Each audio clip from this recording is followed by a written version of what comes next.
This is a barrel of jet fuel. It's not to scale, obviously. They normally hold 42 gallons. The global aviation industry needs about 7.8 million of these per day to keep flying, with about 2 million barrels moving around the globe every single day. And 20% of them pass through just one place, here, the Strait of Hormuz. Or at least they used to.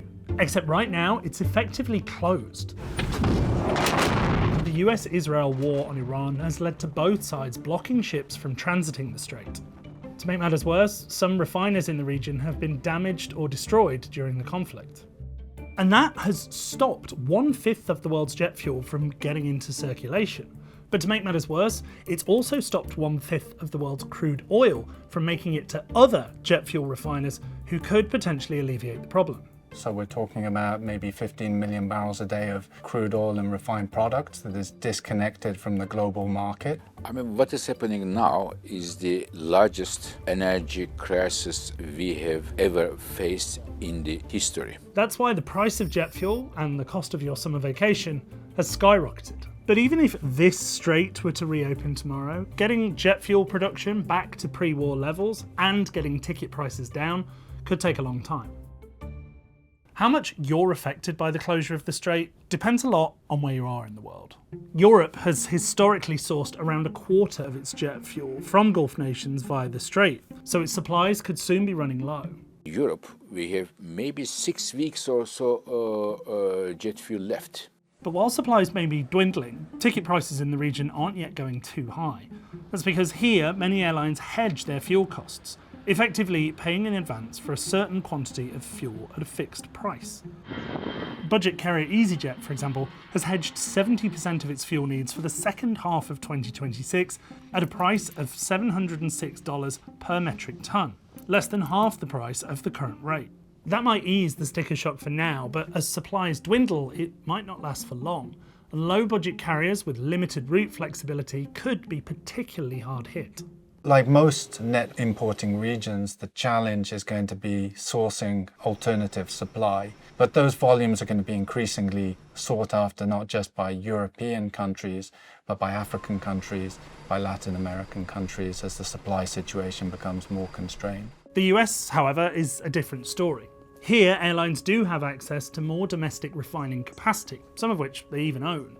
But even so, parts of the country are worried about their jet fuel supplies. If you look at the country as a whole, you see that the US is well supplied. But when you start breaking it down by regions, what you see is a very different picture. The West Coast is importing about 25% of its requirements. And the problem that the West Coast of the US faces is that it's logistically disconnected from the rest of the United States. So you have this big refining center in the US Gulf Coast, which is producing far more than is consumed in that region. It's very difficult to route that product towards California and the other states bordering the Pacific coast.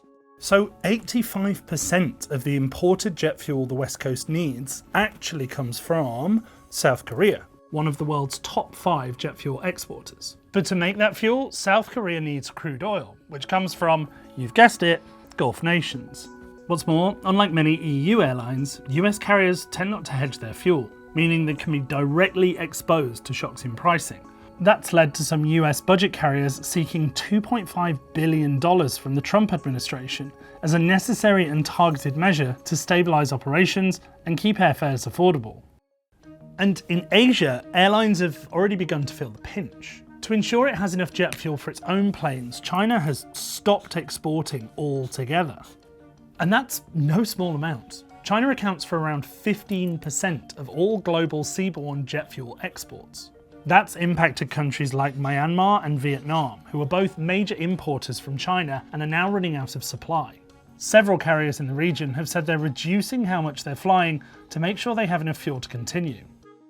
So what can airlines do to lessen the blow of skyrocketing fuel prices? Well, very little, given that fuel actually accounts for around 25% of a ticket. So far, some airlines have been increasing baggage fares or reducing the number of routes they fly, or simply passing the rising cost on to customers.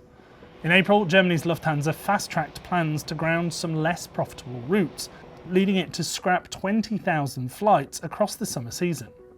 Another trick airlines could deploy is called tankering, the practice of carrying enough fuel with you for the return journey so you don't have to fill up in a costly nation. The problem is, this stuff is heavy. The more of it you carry, the more of it you need to be able to take off. And airlines do complex calculations to make sure they're only carrying as much fuel as they need in order to save weight and save money. So running with a full tank has limited advantages.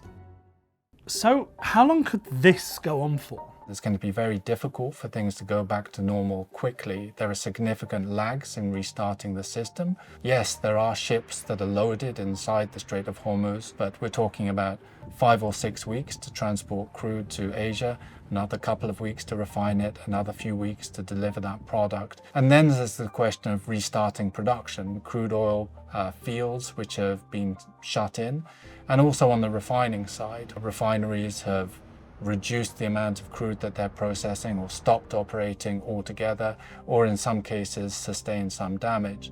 Some analysts believe we could be looking at 6 to 18 months before the market fully recovers to pre-war levels, and that's if the war were to end today.